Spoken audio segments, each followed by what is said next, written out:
بسم الله الحمد لله والصلاة والسلام على رسول الله السلام عليكم ورحمة الله وبركاته.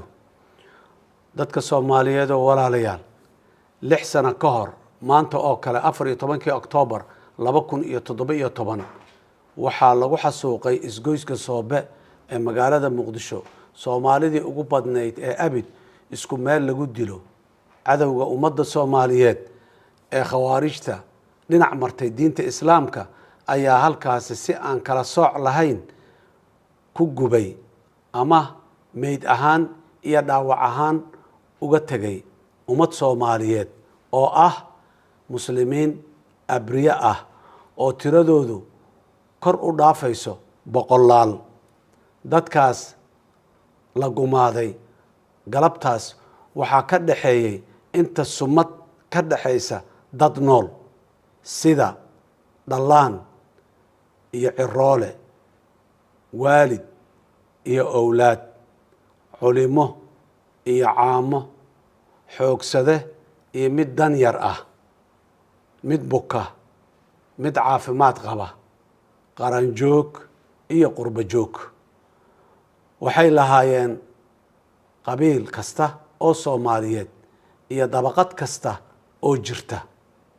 walaalayaal maalintan lama dilin qof walba oo Soomaali ah kaliya ee waxaa la dilay bini aadamka oo idil.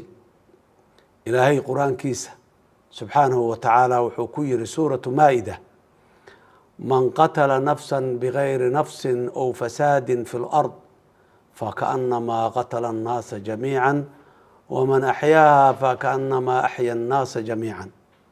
waxaan wada ognahay in kooxdaas diinta ilaahay dhinac martay oo ay caadaysatay gumaadka ummadda Soomaaliyeed in ay magaalo walba Kismaayo, Gaalkacyo, Baydhabo, Jowhar, Boosaaso, Beledweyne, Hargeysa, Afgooye, waddo walba iyo hotel kasta oo ku yaala Muqdisho iyo xafiis walba ay si wadar ah iyo si keli ah ugu daadiyeen dhiigga ummadda Soomaaliyeed ee aan waxba galabsan, si gaar ahna loogu xasuuqay haldoorka dalkeenna lahaa.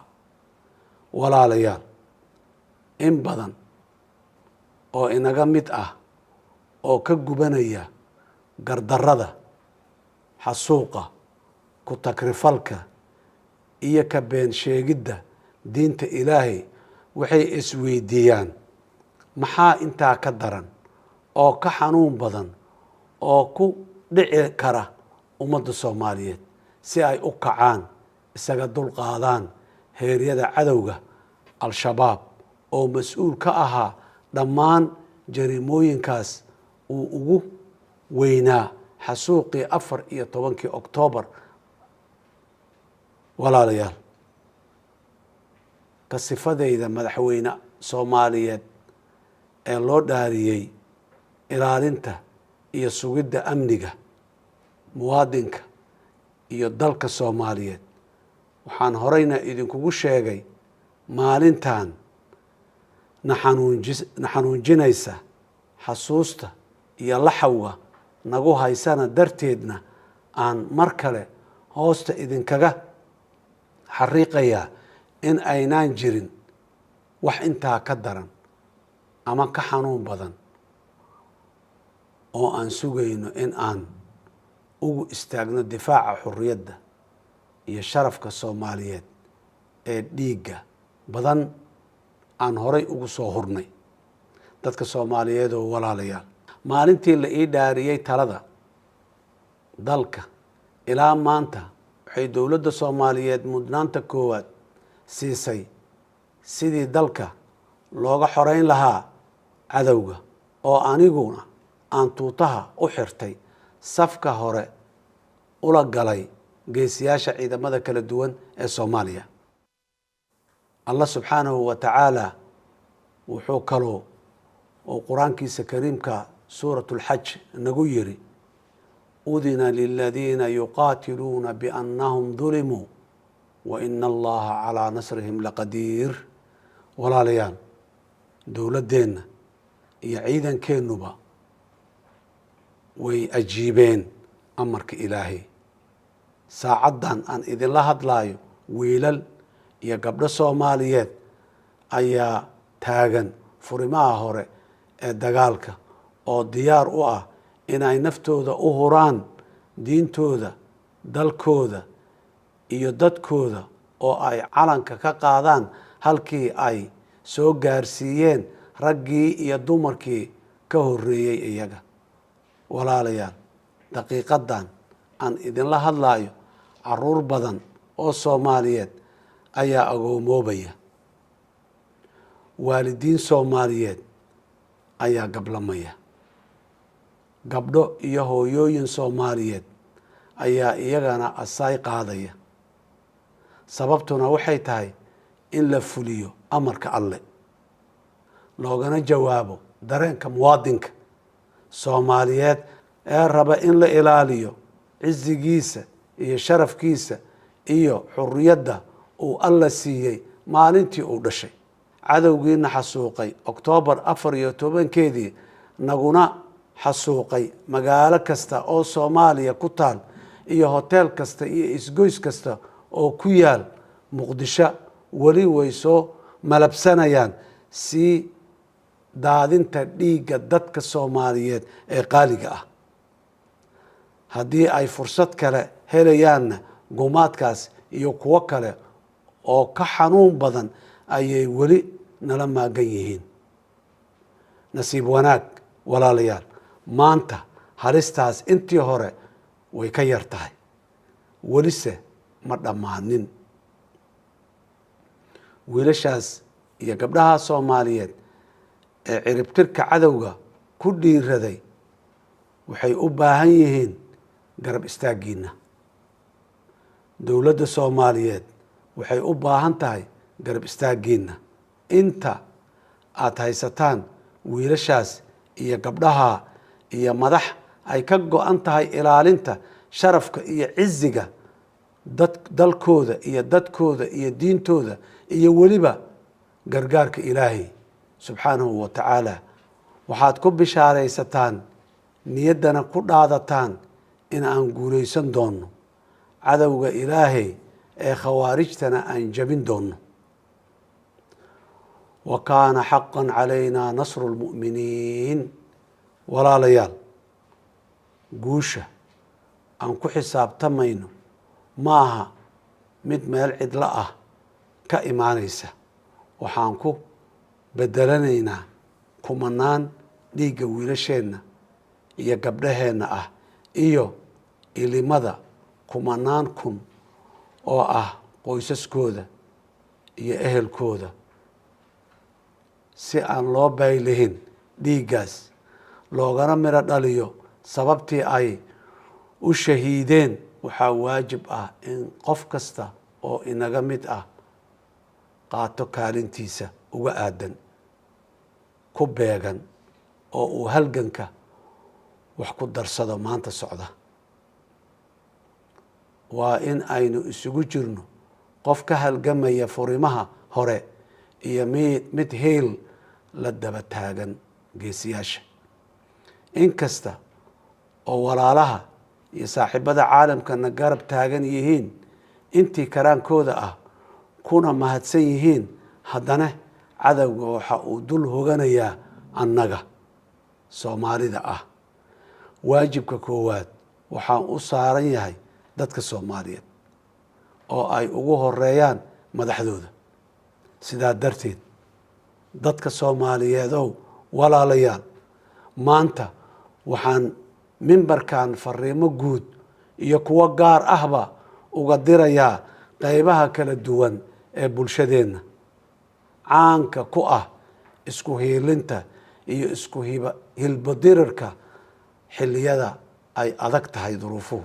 fariintayda koowaad ee ugu horeysa waxaan u dirayaa qaybaha kala duwan ee ciidanka qalabka sida, gaar ahaan xoogga dalka Soomaaliyeed iyo ciidanka difaaca dadweynaha ee loo yaqaano macuulisleyda ee ku sugan jiidaha hore ee dagaalka. naftooda horayaal, qaranka Soomaaliyeed wuxuu ku dhisan yahay kuna dhisnaan doonaa, xurriyadiisuna ku bulaali doontaa dhididkiina iyo dhiiranaantiina. waxaad xambaarsan tihiin ammaano ay halgamayaal hore u hureen naftooda. waxaad indho iyo mustaqbal u tihiin 20 milyan oo Soomaali ah oo maanta nool iyo jiilal badan oo soo socda. jiilal aayaha noloshoodu ku xiran tahay waxa aad maanta u tacbaysaan. ciidankeenow, waxaad tihiin geesiyaasha lagu seexdo. dardaaranku waa isla kii nin lagu seexdow ha seexan, xil baad sidaaye ha seexan.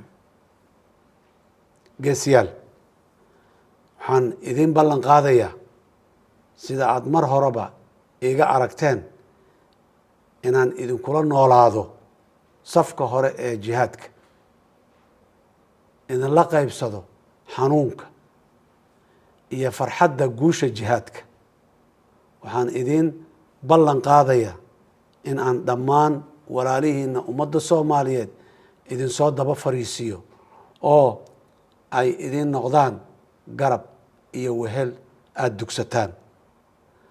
maalintii aynu go'aansannay inaan halgan galno oo aan dulliga ka dulqaadno ummadda ayaynu guulaysannay. ilaahay idankiina guusha kama dambaysta ah way noo muuqataa, waynu xaqiijin doonaa in sha allah. isla markaana waynu ilaashan doonaa markaan xaqiijinno kadib. naftood hurayaalow, waxaan idin ballan qaadayaa in dowladda iyo shacabka Soomaaliyeed ay mar walba xasuusan doonaan kaalintiina shariifka ah. isla markaana qof walba oo jihaadkan qaab ama mid kale uga qayb galay loo xusi doono sida ugu munaasibsan uguna suurtagalsan, hadday ahaan lahayd dallacsiin, bilado ama siyaabaha kale ee la isku qadariyo ama la isku xuso. ummadda Soomaaliyeed ee walaalayaal, ciidamada geesiyaasha ah ee ku jira furimaha dagaalka aad ayay u dhibaysaa marka ay maqlaan wiilal iyo gabdho Soomaaliyeed oo ku dhimanaya khilaafaad siyaasadeed iyo kuwo qabali ah. waxay ka jeclaan lahaayeen, kulligeen aan ka jeclaan lahayn, in wiilashaas Soomaaliyeed ay iska barbar dagaalamaan oo ay ku wada guulaystaan iyagoo meel uga soo wada jeeda cadowga koowaad ee ummadda Soomaaliyeed. saan horey baa u iri, cadow waa hal, waana shabaab. walaalayaal, waxaa maanta alla hortii idinkaga codsanaya in aydan wiil iyo gabar dambe dhiiggiisa nooga daadan wax ka sokeeya jihaadka lagu cirab tiraayo khawaarijta oo ah cadowga dadka, dalka iyo diinta. fariintayda labaad waxa ay ku socotaa culimada Soomaaliyeed. marka hore waxaan leeyahay jazaakum allahu khayru ljazaa. ilaahay ha idinka abaal mariyo sida aad xaqa ummadda Soomaaliyeed ugu caddayseen una tusteen in khawaarijtu ay ku xadgudbeen oo ay ka been sheegeen diinta Allah. waxaan culimada ka codsanayaa inay sii xoojiyaan dadaalka oo ay noqdaan kuwa jiidaha hore ee dagaalka ku dhiirigeliya ciidanka halganka kula jira khawaarijta, ama ay noqdaan kuwa ka shaqaynaya taakulaintooda. walaalayaal, fariintayda saddexaad waxay ku socotaa siyaasiyiinta Soomaaliyeed.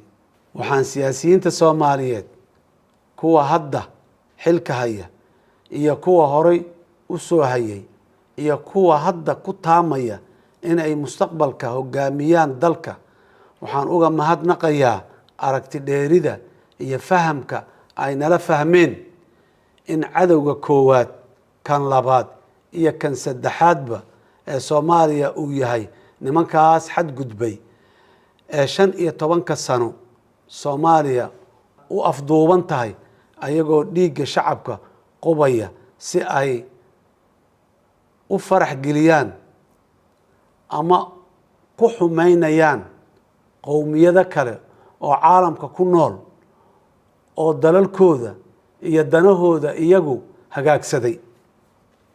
waxaa kale oo aan ku ammaanayaa in ay nala garteen in waajib ay tahay in juhdiga iyo awoodda ugu badan la geliyo dabargoynta fikirka xagjirka ah ee ay arxanlaawayaasha khawaarijtu ku abtirsato.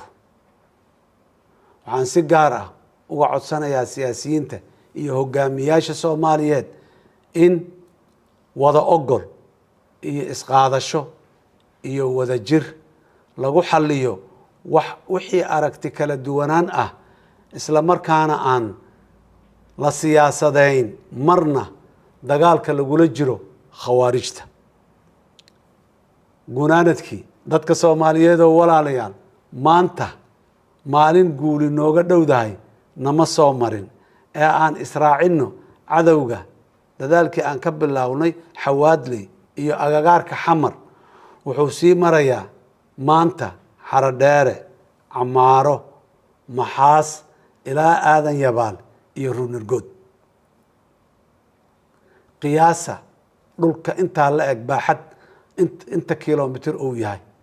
maalintaas la bilaabay halganka ilaa maanta shabaabku waa laga adkaanayay, waa la jibinayay, waa la sii eryayay, mar walba godaa laga sii bixinayay ilaa 300-400 oo kilomitir dhul isku jira laga banneeyo.